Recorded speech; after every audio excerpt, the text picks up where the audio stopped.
What we're going to do is to see the hand of God working among the nations, working out his plan and purpose. And since the prophecy day, in the last few months, have been extremely busy. The angels have been working overtime behind the scenes to ensure that the nations are in their appropriate spot, so that when at last all things reach their climax, every piece of the jigsaw will be in its place. And it's our privilege to be able to see so many of those pieces dropping into place. So we're going to look at Britain, Israel and the Middle East. So we're going to start with Israel. On March the 17th, this seems a long time ago now, doesn't it? But they have their elections, and Benjamin Netanyahu, much later, formed, on May the 6th, formed a coalition government. With Israeli politics, it always is very difficult to form a government. There are so many different parties with their own individual aspects, and there is no one party big enough to dominate the politics of Israel. And so always there is a mad scramble after the elections to form a coalition. And he just managed it. He was given a 3-week extension, and just a few hours before that deadline expired, he announced his cabinet, his the grouping that was going to form the government. Now, his party gained 30 seats. This went right against the pollsters. They had forecast that he would lose out, that the party was going to lose seats. And there was much rejoicing around the world. Obama was very happy with the thought that Netanyahu wouldn't be able to form a government, he wouldn't be in government, and this pleased the Americans as to it pleased the Europeans. But that was not to be. It wasn't in God's hand that this should happen. And so, exactly like in the British elections, the pollsters got it completely wrong, and he emerged with the strongest party with 30 seats. And so he had to then get a grouping together. There are 120 seats, so he needed a minimum of 61 seats to be able to form a majority. So he did this by putting together various right-wing parties. The Jewish Home added 8 seats, the Shash added another 7, and the United Torah Judaism another 6, and then finally, quite a surprise, the Kalanu. I don't suppose I've anywhere near pronounced them correctly, but never mind. But with those together, that brought him to his 61-seat coalition, and so he had 51% of the seats in the government. Now, this amalgam of religious parties has really upset not only Obama, but the EU, because these parties are very much on the viewpoint that we cannot negotiate with the Palestinians. The idea of having a Palestinian state is anathema to most of these parties. And it's quite interesting just to pull together some of the statements which those parties have made. So his own party said emphatically, no Palestinian state at the moment. There is nobody to negotiate with. The Kalanu have a very hard line on security issues, and of course to have a Palestinian state in the middle of Israel would cause tremendous security issues. And the Jewish Home just opposes any idea of having a Palestinian state. Shash, very similar to Likud, there's nobody we can negotiate with at the moment, so there's no point in talking about it. And the United Torah Judaism, the land was given by God to the Jews. Therefore, in their eyes, there is no place for a Palestinian state. So this has brought together, much to the surprise of the pollsters, much to the chagrin of America and the EU, a religious-leaning Israeli government. And as we shall see, this surely is in God's hand. Israel has to be isolated. It is because of the religiousness of Israel that the nations come against her. It is to drive them out and to replace the Jewish presence in Jerusalem with a Christian presence That's the whole purpose of the coming invasion. And so it is necessary that over the years the nation of Israel has changed from being a secular state to an increasingly religious one. And now we have quite a religious government which will dictate policy. Interestingly, just at this time, the Vatican is piling on pressure as far as a Palestinian state is concerned. And this was rather a provocative statement in the trumpet. Why is the Pope provoking war in Israel? First Cuba, now the Palestinians. Pope Francis is a man on a mission. But what is his mission exactly? The rhetoric and body language, the gracious gestures, the incessant smiles and compliments give the impression of a selfless leader determined to broker peace, cooperation and tranquility in Cuba, Israel and all over this chaotic, disunited planet. But consider the decisions and actions. In both Cuba and Israel, the Vatican is creating tension, disunity and instability that are likely to lead to conflict and war. Yesterday, this is back in May, the Vatican revealed that it had formally recognised the state of Palestine in a newly finalised treaty with the Palestinians. The treaty defines the Roman Catholic Church's activities in areas controlled by the Palestinians and will be signed by both sides this Saturday when Abbas visits the Vatican. Critics of Israel and patrons of the Palestinian statehood are elated. The movement to recognise a Palestinian state has gained momentum in recent years, and particularly within the United Nations. An endorsement from the Pope and the Vatican is huge. Time will tell, but gaining the support of the most respected and admired leader on earth could be just what is needed to get the project of the Palestinian statehood over the finish line. For the Jewish state and its declining number of supporters, the Vatican's decision was an enormous blow. So this was the first time that the Vatican has legally recognised that there is a Palestinian state. We know there isn't a Palestinian state. There isn't such a thing as a Palestinian state. But this is what the nations are talking about. And here the Pope has lent his backing to it. And so this was done just prior to the visit of Abbas to the Pope. On the 16th of May, he went and visited. And there were many column inches devoted to the fact that the Pope had allegedly called him an angel of peace, which he is far from. But that was a mistranslation of the Latin. What the Pope actually had said, in fairness to him, you could be an angel of peace, which of course is quite a different context. But the fascinating thing were the closing words that Abbas spoke to the Pope.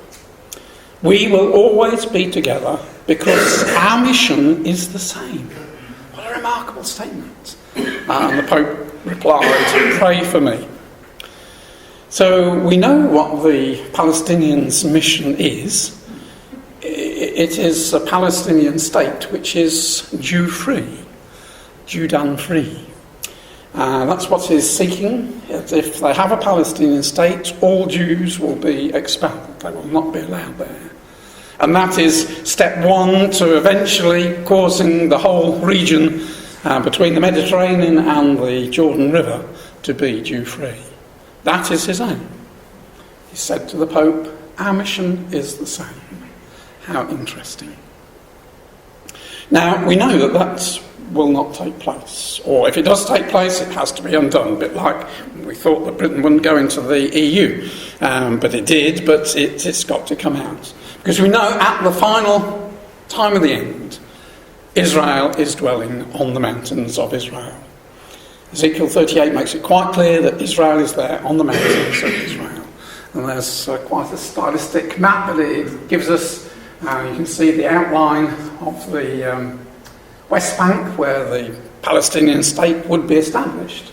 And it says of Israel that they're dwelling on the mountains of Israel in the midst of the land. So it looks, and especially with this new government, that there will be every resistance to giving up territory to a Palestinian state. It will not happen. Interestingly, on the West Bank, are where the settlers are. And these Jewish settlers, who only occupy a very comparatively small percentage of the area, it's been estimated less than 1% the settlers occupy, and yet when you read the press, you would think that they occupy a vast amount of space in the West Bank, but only 1%. But these are the Jews who have a religious zeal, not all of them, but a vast majority, who are looking for Messiah to come, understand that God is working in their nation, that there is a plan and a destiny for them. And these surely are the Jewish people who will be the ones that Elijah, when he performs his work before the Battle of Armageddon, when he goes to bring about a reformation in Israel, these are the kind of places that he will go to. So that was Jewish elections. And the following day was the UK elections, and there were some remarkable parallels between the situation in Israel and the situation in the UK. In both situations, the pollsters got it completely wrong. And this was the headline in the BBC. You know, why did political pollsters get it so wrong? Because they had forecast that the Conservative Party wouldn't get a majority. The SNP in Scotland, they've correctly forecast that, they'll get a lot of seats, and together with Labour will be able to form a coalition government.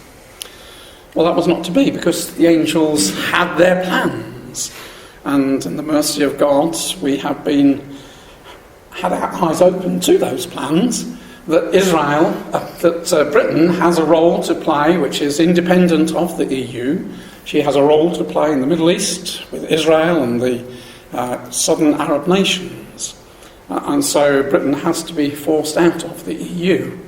And if Labour had got back in with SNP support, then Britain would be very firmly tied to the EU. Now we're in an interesting situation. We shall see how it all works out, but somehow Britain will find herself pushed out of the central core of the EU. No doubt Britain will form a trading alliance with the EU, but interesting time ahead. In fact, the markets were so alarmed at the thought that the Conservatives wouldn't get in, that the market slumped. Billions were wiped off the share market. But when it suddenly emerged that, yes, the Conservatives had got back in, then there was a big surge again.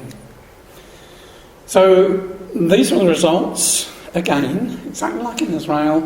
Though without a coalition, the Conservatives had 51% of the seats. And again, the pollsters were so completely wrong.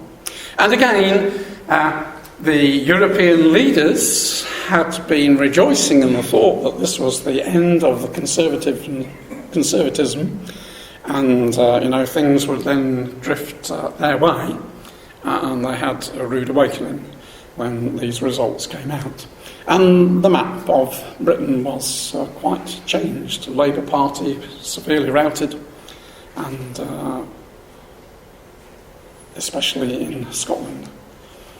And so many leaders, we've forgotten about some of them, haven't we? They soon fade off the scene, but it was a bad day. For her, she had a very good day, Nicola Sturgeon, but the winner really was David Cameron. And I understand that never, apart from Harold Wilson in 1966, has an incumbent party both increased its seats and the number of votes, its share of the votes. So he now has a clear mandate. He still has got the hurdle of having to deal with the SNP, but the SNP it was rather a hollow victory, because she thought this victory would enable her to be the powerhouse with Labour. Now Labour has disappeared. She hasn't got the power that she thought she would have.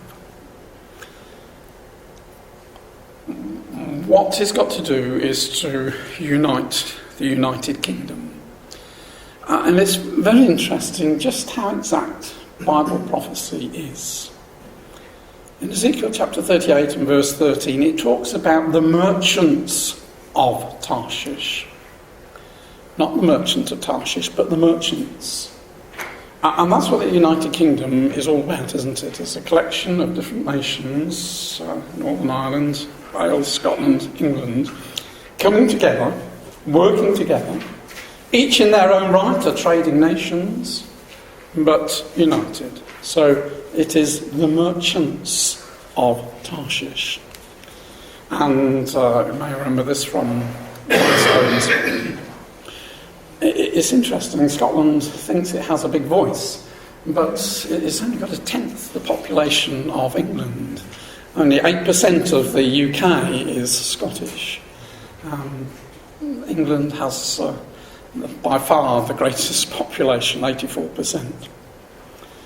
And David Cameron, this was his aim to unite the UK, make it one nation, make Great Britain greater. And in the purpose of God, we feel that that is right. That is what is to happen. Tarshish is to be a strong power again. It was weakened after the First World War, Second World War, left the Middle East. Now she's being drawn back, just at the time when America is withdrawing. The first thing that David Cameron is seeking is to repatriate powers to Westminster. What you have to watch is up in the corner there. You see, it's the EU that can cast a shadow on his desires. He wants so many things, but is the EU going to give him those powers? And we can be pretty sure that they're not. At the moment, he's making a tour of the different capitals of the EU, trying to encourage them to join in his campaign to repatriate powers. And he has quite a lot of sympathy in many countries. Many countries do feel the EU has gone too far. But we know that the people that drive the EU are not going to let go of the power that they have gained.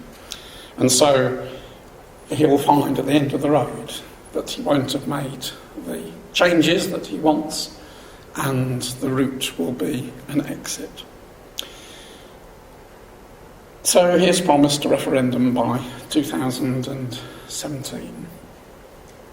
What was quite interesting was an interesting article, quite a few charts, this is just one of them, just showing how troublesome Britain is to the EU. This is a summary of all the times when countries have been in the minority. In other words, they disagreed with what the majority are wanting to do. And Britain here, 85 times in this period has been in minority. And Germany and the Netherlands, Germany's next to about 50, Netherlands about 35, and so, yeah. So twice as often Britain is on the opposing side, not happy with the way that the EU wants. Because Britain's got a completely different outlook. She's not a continental country. She's one with a Protestant background, entrepreneurial, wanting freedom to take her trade throughout the world. And what is very interesting is to see how Britain's trade with the EU has been falling. This was just earlier this week, the Daily Telegraph. British reliance on trade with the EU falls to an all-time low. The importance of the EU as UK's main trading partner appears to be dwindling, as the share of UK goods exported to the region fell to a record low in April. And the graph that accompanied it was quite interesting. That go back to 1999, and then 55% of British trade, 55% of British trade was to the EU, obviously 45 non-EU. Now, those lines crossed probably 2008, and now today, 45% trade with the EU and falling quite steeply.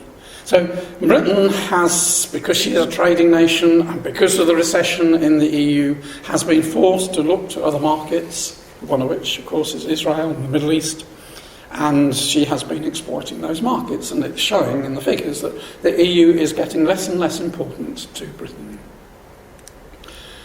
So, as we say, one of the important markets is Israel, and it's been quite interesting how under David Cameron the government has made Israel a key market. They put a lot of money and effort into building trade with Israel.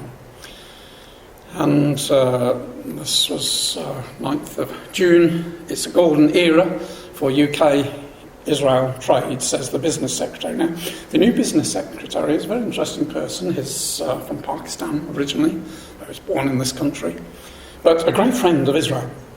And he was at a presentation dinner, Israeli and UK business people together. And this is what he had to say. In the past few years have been a golden era. What really excites me are the possibilities for the years that lie ahead. Bilateral trade between the countries is currently worth more than 4.5 billion. Mr. Jarvis said he had high regard for Israel. It's one of the many reasons I've long admired the country. I've travelled there extensively, both for business and with family. My department, including UKTI, are working hard to boost Anglo-Israeli trade and investment. And I, as business secretary, will do anything I can to support and promote it. So there in the British government as the Secretary of State is a man who's very keen on boosting the trade with Israel.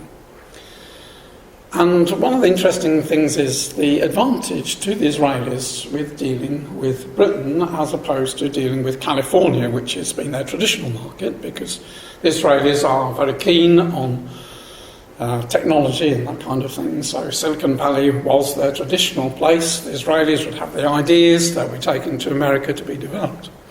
But the problem is that when it's 11 o'clock in the morning in Tel Aviv, it's 9 o'clock in Britain, so you can pick up the phone, do your business. I know they go to work earlier than that, but I'm just taking 9 o'clock for being a simple time to illustrate this fact. Whereas 1 o'clock in the morning in California, and when it's 7 o'clock at night in Israel, it's 9 o'clock and you can pick up the phone. So for an Israeli company, you're working all day and then you're having to work half the night to do business with people the other side of the world. So it's much easier to do business with Britain, and it's only a few hours flight away, only 2 hour time difference. And so Britain has been exploiting this fact, and there have been an awful lot of Israeli companies which are now coming to Britain to have the British to develop the markets for them. Israel also is reaping the benefits of the Tamar gas reserves. It was interesting that in spite of the war in Gaza last year, headline in February was the economy rebounded from Protective Edge, which was named the war, with a 7.2% growth in the fourth quarter. And the Bank of Israel said that the natural gas, the feedback from that, has cancelled out the negative economic effects of the Protective Edge. And that golden era headline we've looked at. And now Israel is preparing to export gas to Egypt and gas to Jordan. Israel is making use of the wonderful benefits that this natural gas, which they found off the coast, and using it not only for her own benefit, but as a means of doing business with her neighbours. Israel's philosophy is if we trade with nations, they won't be our enemies. And this is beginning to filter down. There was obviously initially great opposition both in Egypt and in Jordan that they felt that they shouldn't do business with Israel. But because the economic benefits are so great, the opposition to such dealings is fading. And at the end of February, Israel and Jordan and the Palestinians did sign an agreement on the first stage in this Red Sea, Dead Sea water project. I was quite horrified. I had to look back to 1993 was when I first talked about this, and my first milestones with my father, 2 years before he died. That this was on the cards then, this idea of taking water from the Red Sea, Gulf of Aqaba, generating electricity as it fell down to the Dead Sea, driving a desalination plant, so it would supply water. But the idea was that they would raise the level in the Dead Sea, which is falling every year. So they would get the benefit of putting water into the Dead Sea, generating electricity, and using that electricity to drive desalination plants to provide water. Well, it has taken, 22 years. It's now reached the stage where they are very actively going through the first stage. It still lies quite a few years ahead, even if everything goes smoothly. But it's interesting, Jordan can see the benefits of working with Israel. It's a win-win situation for everybody. So, we saw very briefly that Britain has been working with Israel. She's also working very much with Saudi Arabia and the Gulf states. This is her traditional stomping ground. And again, just like Israel, Saudi Arabia has been targeted as a high growth and a priority market because this is where the money is. And Britain is very keen to do business with anybody that's got money. And one of the things that Saudi Arabia is doing, as we shall see in a moment, is wanting to turn her economy away from being dependent upon gas and oil. She's seen the difficulties that causes. And so she is determined to transform the country and make it a trading nation. And we shall see the interest in that in just a moment. But this is something that Britain is very good at, helping setting up the infrastructure and that kind of thing. And so Britain feels that there is a big market here. Britain does training, military training in Saudi Arabia. A lot of employees of BAE live and work in Saudi Arabia. And it brings in a lot of money to the government.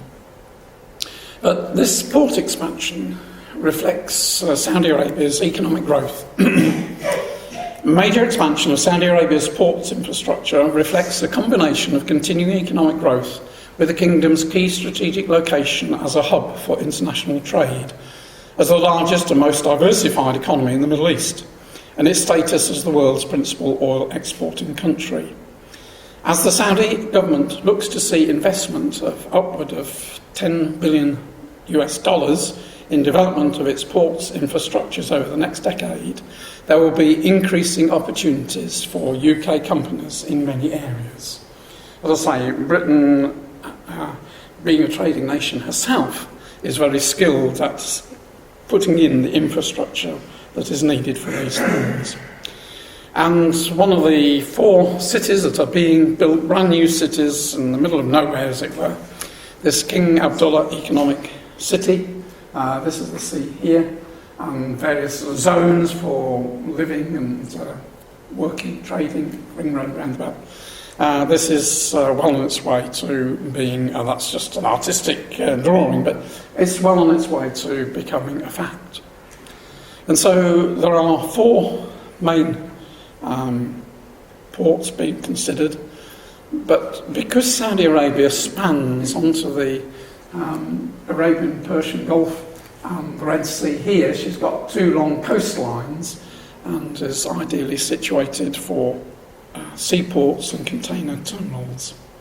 So she's determined that she's going to change from just being dependent upon oil and gas to being a trading nation. Now, that, I think, is a very interesting thing. It's not essential for Scripture, but how interesting. Here we have Sheba, the first of the list of these nations which are supportive of Israel, are obviously working with the merchants of Tarshish and the young lions, that she herself is becoming a trading nation. As I say, it wouldn't be essential for this prophecy, but it's just one of those fascinating things that just in these last times we have this change in the working of the Sheba.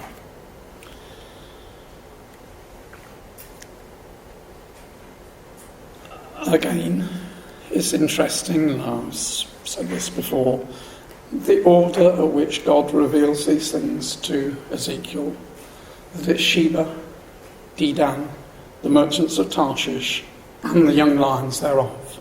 Now, a few years ago, we would have reversed that order, wouldn't we? We would have said the main power in that region is the United States, the young lion, one of the young lions. Britain, yeah.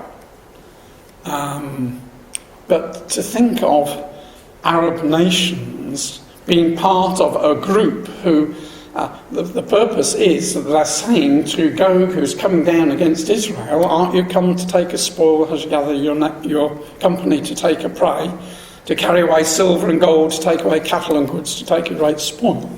It's obvious that these nations, this group of nations, are nations who despise what Gog is doing coming against Israel. Now, a few years ago, Sheba and Dedan will be cheering Gog on, getting rid of Israel, their great enemy. But you see, the situation has now completely changed. And the priorities have now changed. And it's not too difficult to see how Saudi Arabia and the Gulf states will be foremost in standing up for Israel. Don't manage to achieve anything from the wording here, but it's their attitude that is of interest here. We know how much America is pulling out. We know that Britain is being drawn in. And so we can see that at the time of the end, this will be the correct order. How interesting, because Britain 2,500 years ago.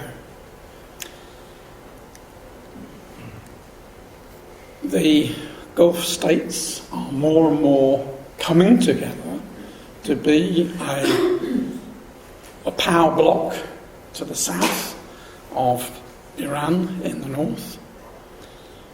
They've agreed to set up a joint force. They've been talking about it for a long time. It still hasn't yet quite come to fruition, but they are settling their differences, and together with Jordan and with Egypt are pooling their resources in order to become a stronger power. And again, this is what the scripture necessitates. And so, we see that kind of thing happening. And then the extra layer, which again we've been seeing in the past few years, is how Israel has been working behind the scenes with these Arab nations. And this was last Friday's Debka. A rare partnership. Years of secret Saudi-Israeli dialogue ripens into common policy against Iran. And it was talking about covering a meeting between Israeli Foreign Minister and the former Saudi government advisor. The Bloomberg writer disclosed that the emissaries of the two governments had secretly met 5 times in recent months to talk about Iran. These meetings took place in India, Italy, Czech Republic, though the first encounter in Washington was the first public occasion. I went on to say that clandestine Saudi-Israeli parleys have been going on for at least 4 years, since 2011. All of them, apart from 2, taking place in Jordan. So there have been many strands to these talks between the Israeli leaders, and especially the intelligence service, Israeli intelligence service, and the intelligence agencies and the leaders of these Arab nations. Because they have a common enemy, Iran, and they're prepared to settle their differences in order to help each other against this common foe. So it's wonderful how the angels have been working, turning the situation around in just a few years. Things have changed so completely. It's very encouraging. And we're given a brief glimpse of how the angels work behind the scenes in that passage from Daniel chapter 10, where, as it were, the curtain is just drawn aside and we see these Michael coming to help Gabriel, and it took 21 days to get this Persian king to go the way that the angels required. They can't just press a button and people automatically do things. They have to work in advance, often tens of years, sometimes hundreds of years in advance, in order that when the time comes, then the natural outcome will be that these people will go in a certain direction, the direction that God wants. And so we have to learn by faith to know that the angels are working, and we see them not only in the world around us, but they see them working in our lives too.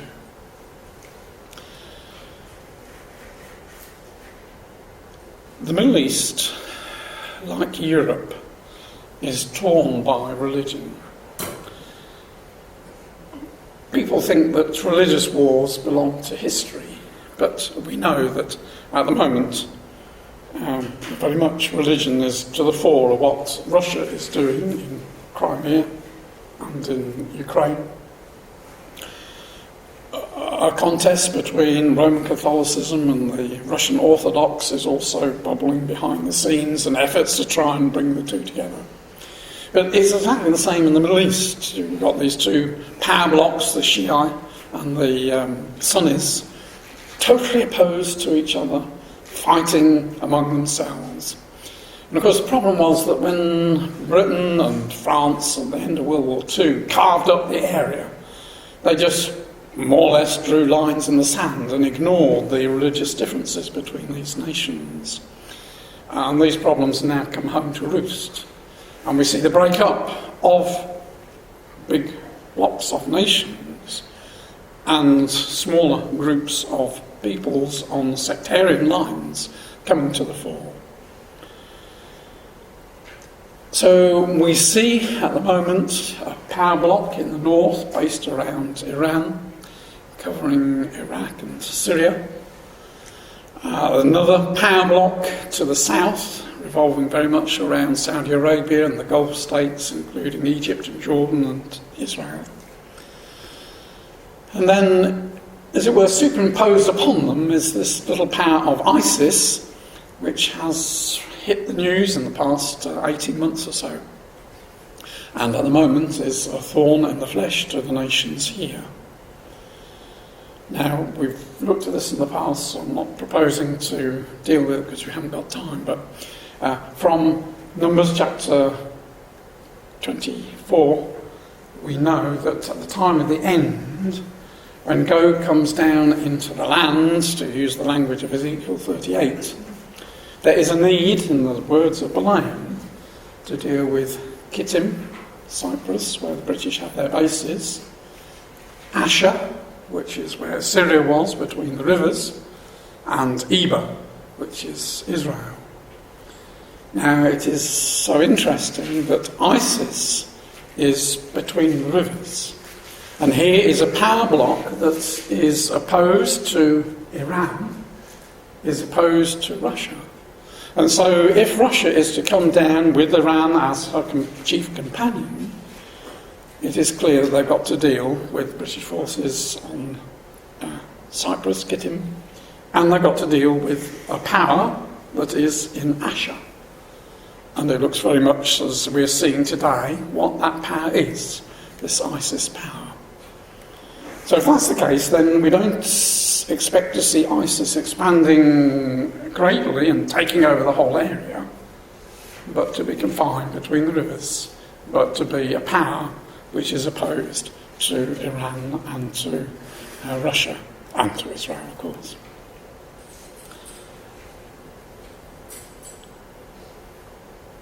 There are 3 choke points to shipping in this region. One is the Straits of Hormuz. The other is this very narrow passageway at the bottom of the Red Sea. And the other is the Suez Canal. Now, the Suez Canal is interesting because the Egyptians have, off their own bat, started, well, they're well on the way. In fact, they're talking about being open, I think, about September, October. They're building a parallel Suez Canal so they can increase the traffic there.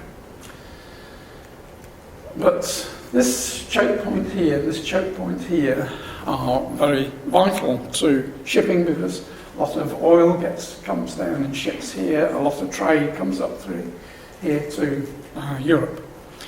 And Iran has got control over that choke point there. If she wants to block it off, she has the capacity to do that. And she's very keen on being involved in Yemen in order that she might have control over this choke point. Then she can hold the West to ransom. Now, we know that this is the region of the ancient Sheba. At the moment, Sheba, although it's in the list in Ezekiel 38, Sheba and Dedan, we've been seeing Dedan, Saudi Arabia, and these Gulf states there. But Sheba has been the problem. She is very much under the influence of Iran at the moment. And it is so interesting that Saudi Arabia has taken upon herself to try to dislodge the Iranian influence in Yemen and to bring Yemen back into the fold here. Because originally, when the Gulf states were formed, the intention was that Yemen would join the Gulf states. But because of Iran and the work that's gone in there, it's become a hostile nation. So, again, it is a sign of the times that Saudi Arabia feels it is strong enough to send her bombs and planes to try and take back this region there. It's proving a very long and very hard battle. It's very tough terrain. It will take them a long time, but from scriptures we know that this area has to come under the orbit of Saudi Arabia, not under Iran's orbit. It's part of the opposition to Gog and Iran, Persia. So we're beginning to see a change in this region. So we've seen surprise results in the Israeli elections, brought religious parties to the power, and put pay to a prospect of a Palestinian state. We've also seen surprise results in the British elections, right-wing party seeking to renegotiate with the EU. We've seen how Britain has been drawn to Israel and the Middle East, build up her trade. And we see that Israel is booming. We've also, very briefly, seen that how Iran is seeking to influence the north and Saudi Arabia is seeking to influence the south. So we're getting this north-south split. Saudi Arabia is moving to becoming a trading nation, which, as I said, was a very interesting point. It's welding the nations of the Gulf together, and having Israel as a background partner, and using its military might in Yemen because the United States won't do it. So interesting things are happening, and we know that all this is leading to this development of the Nebuchadnezzar's image. We know in the past bits of it have come and gone, the various metals have come and gone. Characteristic of all those metals was that they had influence and power over the nation of Israel. The nation of Israel was scattered. The purpose of Nebuchadnezzar's image comes to a halt. Israel regathers. That work of building the image can restart. And we know how we're in the stage of the final stage, which is providing the feet and toes so that the image can stand on its feet. We know there is to be an amalgamation of many nations on the territory of the former elements of the Nebuchadnezzar's image. They're going to come together. But this characteristic is that it has iron clay feet. Now, I haven't time to look at that, but this is the situation of today. And we know that its aim is exactly the same as was the aim of the four previous metals that went before, to take control of Israel. This is the kingdoms of men banding together in order to come against the land of Israel. And under Gog and his companions, they will succeed. Israel as a nation, as we know it today, will be destroyed because what Israel has is of no use to its coming king. He needs a fresh start. He needs a people who have gone through the fire of persecution and trial and have emerged seeking help from their God. And from such a nation that has come through that fire, they can build the kingdom of God. And we know that it is on the mountains of Israel that the little stone power will smite that image, it will be destroyed, and the kingdom of God set up in its place. So we've looked briefly, we've gone around and looked at Israel and the Middle East, so let's return now to the split in the north between east and west. It's something we've looked at, but things are moving forward apace. What we're looking for is a division of the nations of Europe and Russia into two camps, a beast camp and a dragon camp, and guided by history as to where the division was in time past. Interestingly, just at a time, this map is 395, and that was just at a time when the control of Britain by Rome was disappearing by about 405. The Romans had departed our shores, and Britain's got on with their lives again. So we're looking that somewhere in this region here will be the division in the future. There has to be two legs to this image, an eastern leg and a western leg. So countries like Ukraine, Romania, Bulgaria, Greece, and Cyprus, and Turkey. Clearly, although Romania and Bulgaria and Greece and Cyprus are all in the EU, that isn't the long-term situation. They've got to be drawn eastwards. And that's exactly what we are seeing. Now, we saw in the prophecy day how Russia has been making her steps southward in preparation for this invasion of Israel. She's laying the foundations to it. Started in 2008 with going into Georgia, and then last year going into Ukraine and seizing of Crimea.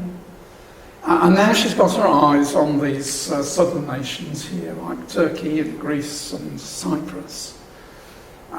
We know that she has to have control. These have to come within her orbit. And what's so fascinating is to... Somebody just walking through the car park, and that's okay. Just walking around the side. What is so fascinating is to see the speed at which these nations are being drawn to this eastern side, to Russia. So if we just look at Greece, we know how there were elections back in January, and Alexis Tsipras came to power and is trying to grapple with the deep burdens that Greece has. She is very heavily indebted because she joined the euro. She wasn't economically strong enough to join, and she is in great debt. But they've managed so far to pay their way, but crunch time is coming. And the various payments which should have been made in the beginning of this month have all been pushed off to the end of the month. And so if we look at the chart of what they're due to pay at the end of this month, it's pretty frightening. Because, as I say, they should have paid these, but didn't, and said, well, we'll pay them at the end, and add on their bill that they have for wages and pensions. 2 billion British pounds is due, and they just haven't got that kind of money. And so everybody's expecting that they're going to default. If they default, then we'll set in process an eventual pushing out from the EU and the euro, and probably out of the EU, and probably going back to the drachma. it is said, rumour has it, that the drachma notes and coins are already there waiting.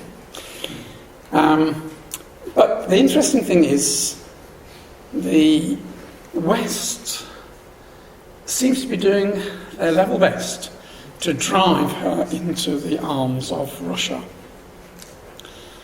And in today's Telegraph, just give one more click, we can't afford to lose Greece to Russia. The country may not be able to stay in the euro, but it must be given reason to resist Moscow. The British can see, well, it's madness to allow Greece to fall into the Russian orbit. But the Germany and the others, I think, are so tired of all the battles that they have had that I think they will be quite happy to say goodbye to Greece. And he's been talking to the Russians, he's been talking to the Chinese. There are Chinese and the Russians are waiting in the wings to pick up the pieces. Russia has said, we're quite happy to lend you money so that this Turkish stream extension, which we'll look at in a moment, can be extended right into Greece. He's actually going to meet Putin. There's a big conference up at St. Petersburg on Friday, and they're going to have a meeting on the sides of that conference. And the news that I picked up from that Russian pivot, Greek Prime Minister schedules Putin meeting ahead of a Lehman weekend. People think that the crunch might come as soon as this weekend, and just like Lehman Brothers, suddenly collapsed, so Greece might. But he's going to be there talking to the Russians. The Kremlin spokesman did not reveal what the two men will be talking about. There are a number of possibilities, including a multi-million euro advance on Greece's Turkish stream revenue, and the arrangement of a loan from the BRICS Bank. Now, this is a new bank which Russia and Brazil and various China, big countries, are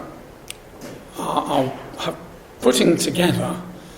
And interestingly, Greece has been invited to join them. And if she did, she would then be eligible for a loan immediately and will be allowed to tender its paid-in capital in instalments to ease the financial burden of joining. Further, Russia will host this year's BRICS summit in Ulfa, where the $100 billion bank will officially be launched. They've got lots of money, and Greece could serve as a kind of pilot project for the new fund. So you can see the angels, well, we don't know whether this is going to work out, but you can see the possibilities that just at a time when Greece has to say goodbye, here are doors open where she can be drawn into Russia's orbit and control. Cyprus too is in a similar situation. It's a very poor country, heavily indebted, divided between the Turkish north and the south, which is in the EU. Britain has her two sovereign bases there, so it's a very important country to Britain. She has her naval bases and the Air Force base there for looking after the Middle East. We know back in the end of February that Cyprus signed an agreement with Russia to allow the Russian Navy to have access to the Mediterranean island, and that, of course, was rather a slap in the face to Britain. But this is how Russia has been working. She's been trying to find cracks in Europe's unity, as it says there, and working her way in to impose her control on these places. And Cyprus is very dependent upon Russia even now, even though it's part of the EU. There are a lot of Russians have their wealth there and houses in Cyprus, and so it's very dependent upon the Russians. So you can see it wouldn't take much to again push Cyprus into the arms of Russia. So just finally, Turkey. We know how important Turkey is in Russia's plans. Russia has been building up her troops in Crimea and the areas around there. But the weakness of having a navy in the Black Sea is that you have to come through these two very narrow straits to get into the Mediterranean or anywhere in the world. And so it is important that Russia can be guaranteed passageway through there. And the only way to be guaranteed passageway is to have control of these countries. Well, she can't do that overtly. She can only do it overtly at the moment. But she is making sure that Turkey is brought within her orbit. And she's doing that by means of energy. At the moment there exists this blue stream which takes Russian gas straight into Ankara.